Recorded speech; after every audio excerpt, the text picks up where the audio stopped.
Hello everybody, this is your lovely horror nerds, Nathan. And Daniel. Fuck you, 2020! Get out of here! First of all, we're recording on September 11th of all fucking days. I just got rid of a freaking appendix infection, and I had to have it removed, so it's already trying to personally kill me. California's on fire. We still have Trump in office. I mean, what the fuck is going on now? There's something else too, right? Well, there's an asteroid coming toward us. Oh, that's fucking lovely. I mean, what the hell else is next? Killer dolls? Probably. Fuck!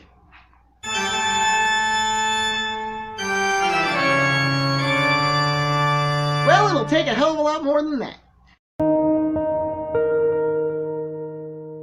Welcome to the bottom. You found the Balrog. So we start out our movie tonight with an opening scroll that looks like an old 1990s 9 Inch Nails Tool aesthetic, and mostly black and white. And we are watching an old puppet master building straight from scratch. Yours truly in the background. An unaddressed brown paper box goes ahead and shows up on their front door with the name Jamie Ashen. No return address, no delivery man in sight, and absolutely no clue as to what's inside. So they bring it inside and open it up, and guess who's inside? So the wife picks it out, and she's teasing him, and she says that it reminds her of an old nursery rhyme that she heard about back in the day. Can't quite coalesce exactly what it is, but she remembers for the most part the name Mary Shaw. So she's messing around with it, and the eyes are moving back and forth, and she's with the mouth. And they put it down, and the mouth just kind of sets, the whole thing just kind of sits there, and then the mouth opens. Nope. And that's it. They cut away to, I'm not even kidding you, Jamie at a Chinese restaurant named the Kaka Lucky Seafood Barbecue Restaurant. It's full of shit.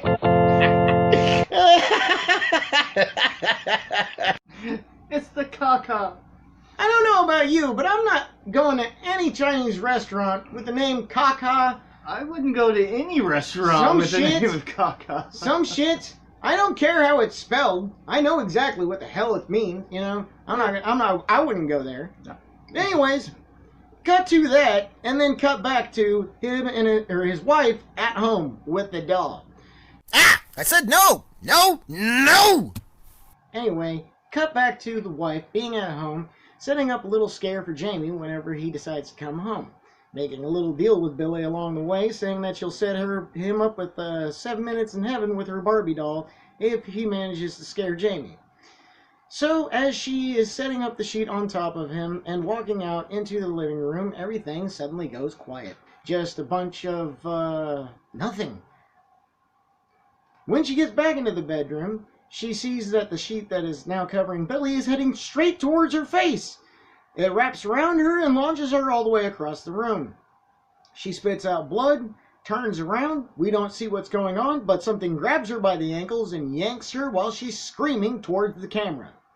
Cut to Jamie opening up the door with everything being back as loud as it possibly can be, with the teapot going off, the stereo, I think the television was on. Finally gets everything quiet enough, and he's like calling her name, and all of a sudden she answers. Rather odd, considering the last scene that we saw, till we get to the bedroom. And unfortunately, that white sheet is no longer white. It is back to sitting in the middle of the bed, however, with a big blood stain in the front part of it. He pulls off the sheet, and, well, there's his wife.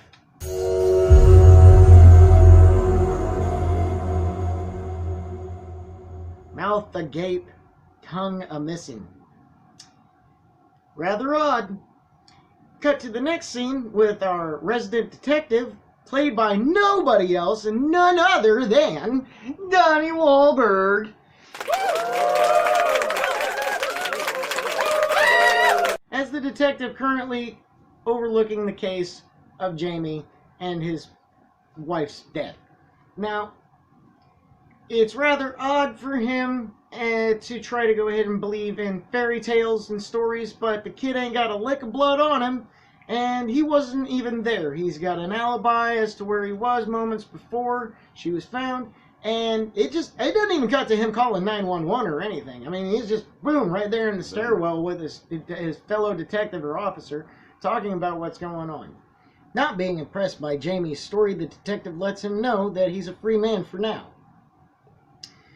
Whilst Jamie is leaving, he says, "Great, it gives me a little bit more time to do your job for you." I know, right? Ouch. You need some aloe for that burn?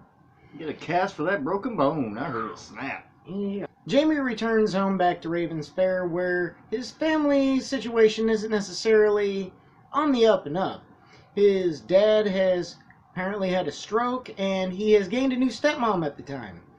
Whilst trying to figure out exactly the ins and outs of the old nursery rhyme about Mary Shaw, trying to finish it up and trying to figure out what's going on, his father is rather, how should I put this? Douchey? Yeah, douchey. Just trying to want to bring his family back. He says a stroke will do that to a man. He's not interested in any makeup. He's just trying to figure out exactly who killed his wife. So as he's going down the steps, his stepmom's trying to encourage him to, reconcile with his father and everything. And he's like, "Well, you see that painting?" And there's a painting with his father standing next to an empty chair, and then him as a child. And he said, that painting used to have Mom in it right before she killed herself, and then he had her painted out. And then there's another one where he says that was his second wife, and then there was another one. And he said, "You're lucky you're gonna outlive him, lady. There'll be nobody to paint you out," just as he passes past the one with her in it. He leaves the house. From here, it moves on to the funeral. At the funeral, he runs into the mortician's wife. She had the cheese slide off of her cracker a long time ago. Yeah. She has a little tidbit about Mary Shaw. She believes she's back, and she believes that he needs to get rid of the doll in order to cure himself of the curse. Bury it long, bury it deep, bury it hard. Listening to her, after her husband the mortician pulls his wife away, saying that she's crazy and don't worry about her, and she from time to time slips and then drifts back off into being crazy. Jamie decides to take her advice, so he drives from where his hotel room is all the way to where Mary Shaw's grave is. Finds Billy's little area where his body had been dug up, but no clear indicator as to who did it, and buries Billy again. I don't think it worked. Didn't.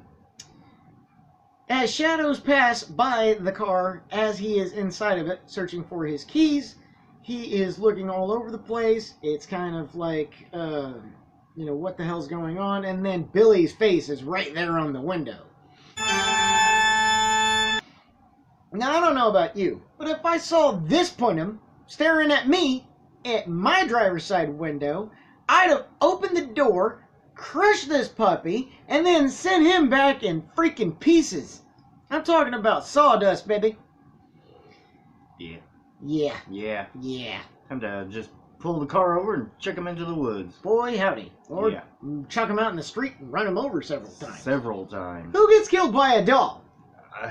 Sincerely, you should be ashamed of yourself. Yeah. I read this one book one time. It was called How to Survive in a Horror Movie. Sure.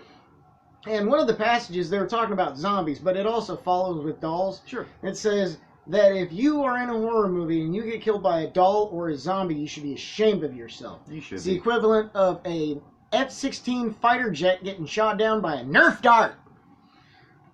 I can't not agree with that. That's pretty It's 100% right on the money. As the movie progresses, more mysteries are solved and more underneath of the finger kind of dirt of the movie. The terribleness just gets revealed one layer after another. Now, I'm not going to go ahead and give away the rest of this movie, but trust me, it goes straight into downtown Crazyville after this point. This movie is awesome, and I feel that if you haven't seen it, you need to go out there and watch it. This movie is helmed by a considerable amount of really good actors and actresses, starting out with Donnie Wahlberg, of course. We've already mentioned him. Well, he's being typecast again as another detective, but hey, he's got the right stuff, baby. Ooh. Nice little reference there. Little 80s baby joke for you there. Oh my goodness. In addition to that, we have Judith Roberts, of course, as Mary Shaw. She's done a few, she's holding out there pretty good for somebody born in 34, I believe. Did a bunch of TV shows. But for us genre heads, one of her earliest careers, look for her in Eraserhead. She's in there. Mm-hmm. It's crazy. Bob Gunton. And that's when Andy Dufresne said, fuck you. You might know him better as the warden from Shawshank Redemption. Michael Fairman. Mm-hmm. He's the guy who tells you, hey, you shouldn't do that, or hey, you shouldn't go there, and I wouldn't go down that road. Right. That kind of a fella. And nobody bothers listening to him in this movie. He's known mainly for his roles in Young and the Restless, a bunch of TV shows. Young and the Restless he did 2008 to 2017 maybe. Did a few X-Files, but us Bruce Campbell fans here, he did about 2 episodes of Briscoe County Jr. Oh yeah. Oh yeah, baby. 90s stuff. Star Ryan Quanten. Peter Dinklage says, fuck you. You might know him better as Jason Stackhouse from True Blood. If you watched that. I never did. I didn't. I watched the first episode. Right. It was okay, but and a pack went in. Yeah, he was in something called The Knights of Badassdom. Which is an awesome movie. I highly recommend going and checking it out. I've never seen it. I've just heard about it. Oh, he's going to see it. He's going to see it. He also plays Griff in Griff the Invisible. Yep. I've got a copy of that, but I have yet to see it. Amber Valet. She is the stepmother. Laura Regan. She is known for They, Hollow Man 2. But I gotta tell you, the real star of this movie, not this guy right here, but it's a cherry red 1971 Oldsmobile Cutlass Supreme, baby. Just, I mean, just look at this baby. We had to get it from different angles. Ooh, yeah. Oh, yeah. Oh, that's hot. That's beautiful, yeah. Just ooh, piece of candy. Ooh, yeah. In addition to that, James Wan was the director and or producer of this movie. Producer, I believe. James Wan was the producer of this movie. And one of the writers. And one of the writers. Yeah. Along with Lee Whannell. Who, thank God for him, didn't have this movie turn into one of those god-awful nun movies or anything. Don't give me that look, James. You know what you did at La Llorona. Yeah, it could be, yeah. We're not going to talk about the Conjuring universe, but James Wan used to have a lot of help with most of his movies, and clearly he's just not paying attention to anybody nowadays. There's no gore. Everything's PG-13. But I'd be remiss if I didn't mention my favorite film series, Saw. Love them. The first one, it was pretty good. The rest of them kind of trickled downhill as far as I'm concerned. Well, you know me and my camp. Bring it on. I loved them all. Camp? Yeah. Does it fall into camp whenever it turns into, like, full-on, like, gore porn? Oh, love it. It was gore porn, dude. Love it. I mean, I'm not complaining, because you know me, I'm an effects junkie like crazy. Oh, sure. Like, I've got to know how they, like, rip off them body parts without me seeing them strings, but that's gore porn, bro. Anyways, this kind of harkens back to it, because you get to see people's tongues getting ripped out of their skulls. Yeah. And that's about as about it. Like, their jaws get ripped down. Yeah, there's a couple of other effects I don't want to give away, because if I did, I might give away a couple of the scenes. But they're pretty awesome. I highly recommend going and checking it out. I don't like to completely spoil everything, but this is one of those movies worth going and checking out. If you like the Conjuring universe and you do like Saw, go check out Dead Silence. Oh, yeah. Now, as for us, we've got to go ahead and figure out how to get rid of a certain little somebody. But it's only after I mentioned the fact that the special effects was helmed by none other than Lance Anderson. Look at this handsome devil back there in 1992 working on Death Becomes Her makeup. You might not recognize this guy, but you will recognize his work. He's worked on The Grinch Who Stole Christmas. Ooh. Odd one. I'll bring off off the top of my head. So, He's done Dawn of the Dead. He did Cabin in the Woods. He did Cabin in the Woods, and he's also the father of David Anderson.